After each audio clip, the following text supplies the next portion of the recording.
Let's take a look at an example of finding the center of mass. Okay. So before going into this problem, let me just quickly remind you of an example you probably have seen before. So let's say we have a mass here, that's M1, at the position of R1, where the X and Y coordinate looks like this. And then I have another mass at this position. So the center of mass will be somewhere in between. Let's say it's here. So exactly where it is can be calculated by the equation that we just mentioned in another video. And because it's a vector, so then I will need to calculate the x1, the x component first, and the y component.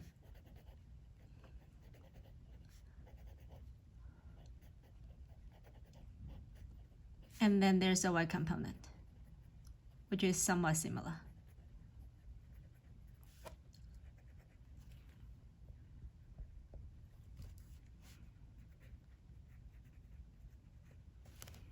Okay, so this is kind of simple case because it's like everything is just one particle, two particle. I can just keep adding it up. But let's take a look at a continuous system. For example, I have a cone here. This cone is uniformly distributed, let's say. So it has a density of, say, rho. And then I want to find the center of mass for this cone. All right, so according to the formula, now it is continuous. So in the numerators, I will have mr, but in the integral form, in the bottom, I have the total mass. Again, I need to sum up all the little mass for the system. Okay, so that's my center of mass. Now, how to apply this in this case? Okay, so to do that, I need to choose a coordinate first. Because the nature of the cone, it seems like spherical coordinate might be a good choice. You can choose other different things and slide it up in a different way. It will all work. I just want to show you a cylindrical example. So now what I'm going to do is I'm going to flip the cone upside down and then draw it in a bigger size.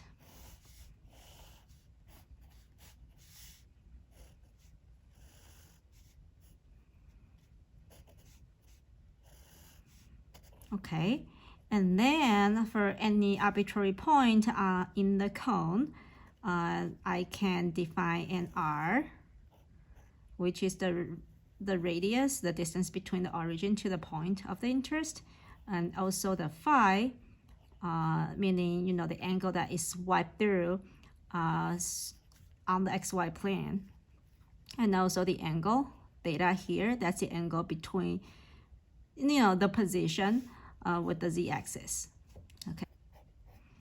Okay, so let me go ahead and find the denominator first.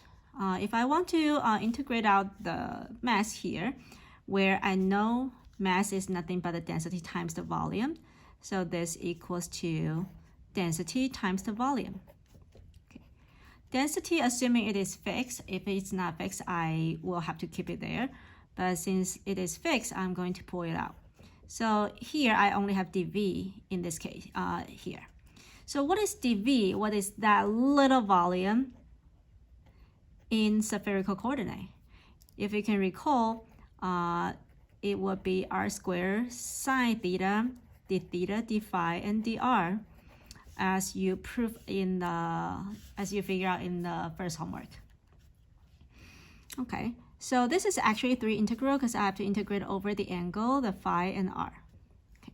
So now when I do this integral, I need to figure out the limit, right? There's a limit for the phi, for the r. So what's the restriction on, say, phi? Okay. So for all the points in my cone, the phi can really be anything, right? It's a symmetric in phi direction. So this really can be anything from 0 to 2 pi. How about the r? Let's do theta first, actually. So for all the point inside the cone, this theta can go from 0, which meaning the position will be here. There's a 0 theta, but I can also have this is some theta, but the maximum theta I can possibly get would be this angle, this the theta max.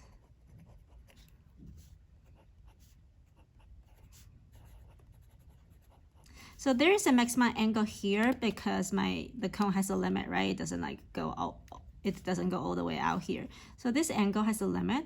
To figure out this angle, I can look into this triangle. And then tangent theta max would be r over h. So theta max is arctangent r over h. Okay, so now let's look at the restriction on the r. R can be starting from 0, and it can go all the way up to, I can integrate it all the way up to, if it's on this line, I can integrate it all the way up to this length. But if it's like somewhere here or somewhere like with a smaller angle, then it will only be able to integrate it up all the way to, say, here, to this distance. Okay. So apparently the maximum r that you can integrate it to has depend on the angle. Okay, so let's figure out what it is exactly. Okay. So this is the maximum r that I can integrate it out for this specific angle. I know this is h, so I can do a cosine here. So cosine theta equals to r, the h over r. Okay, so r equals to h over cosine theta. So this is my upper limit for r.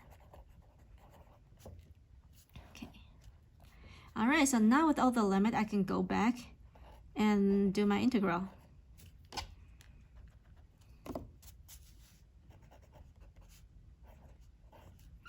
So in this integral, I noticed that inside here there's no phi, so I can just do the integration of phi by itself.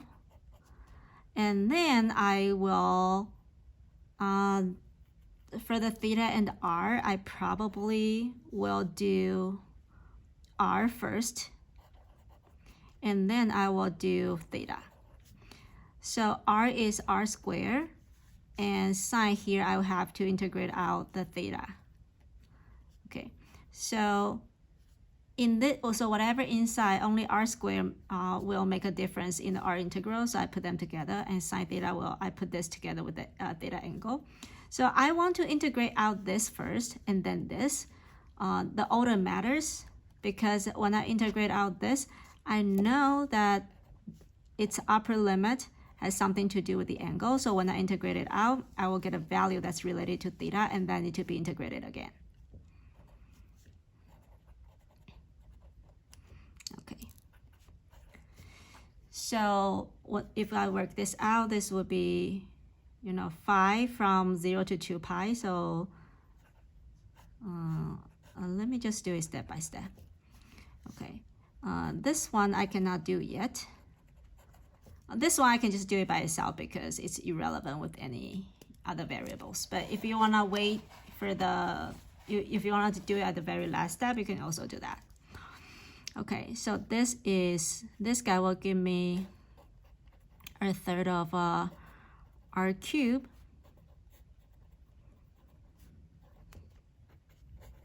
So this guy will give me 2 pi. This guy stays. This will give me a third of h cubed over cosine cube. Okay. So if I organize the term a little bit,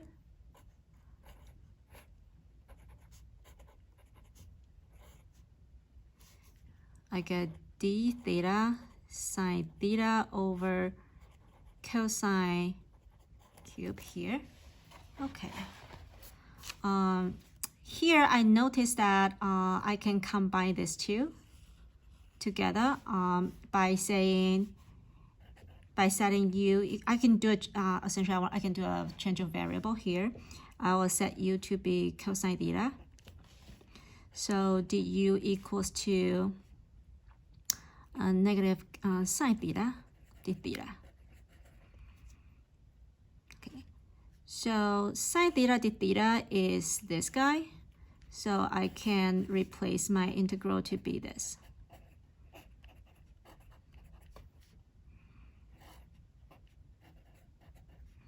In the bottom, it's just u cubed. Okay. So if you integrate this out, you will get this, and with some upper and lower limit, then we can swap the u, change the u back to the angle, like our original variable, which is the cosine theta. So it would be this. Okay. So now we are coming to the end.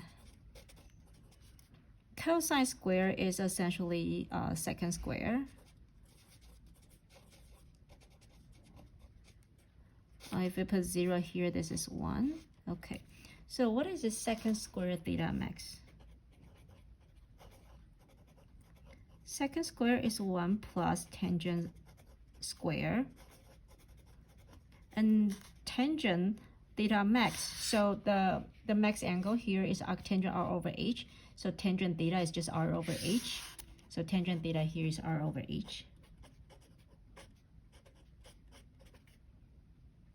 Okay, so I'm going to swap this over.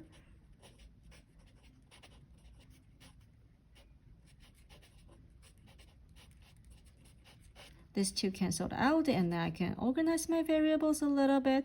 Get pi over 3 times r squared times the h times rho. If you can recall, this is the volume of a cone in general.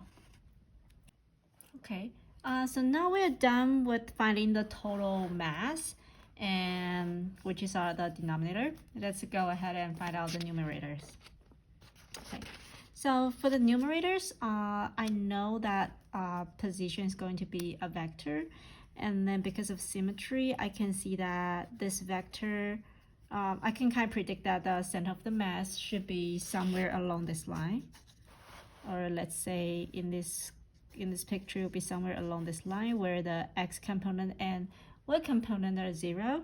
So what I really need to calculate is just a z component of my center of mass, like how high it is in this picture. Okay. Okay. So for this one, it has the x component, y component, but really only z component that will matter. Okay.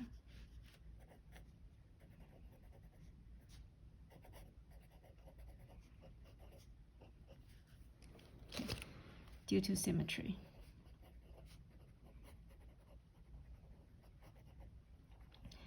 Okay, so what we really want to calculate is just integrate out all the z position for all the masses, and then let's see what happened.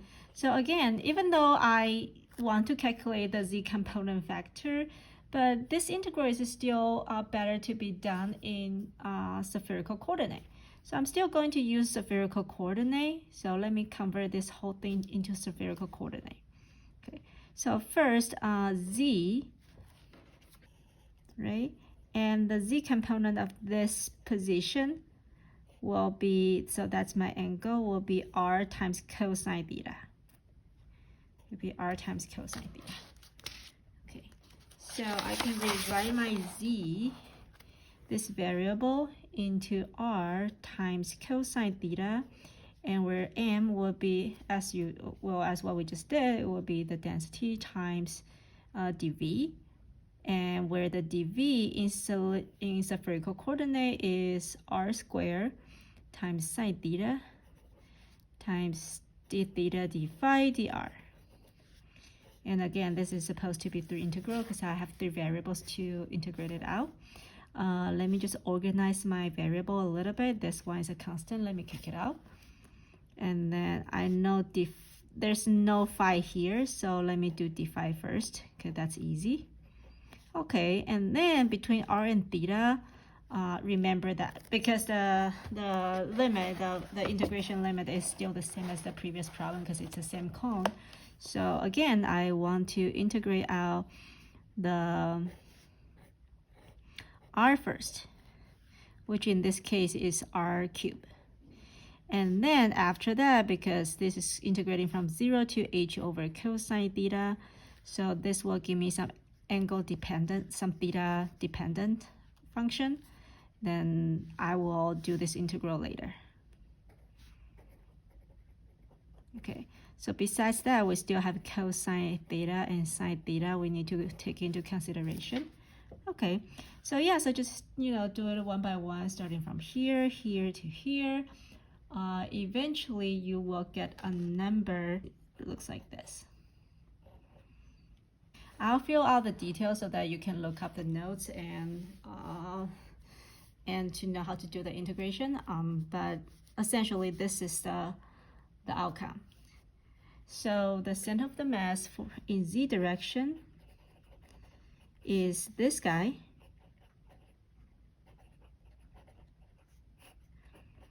over the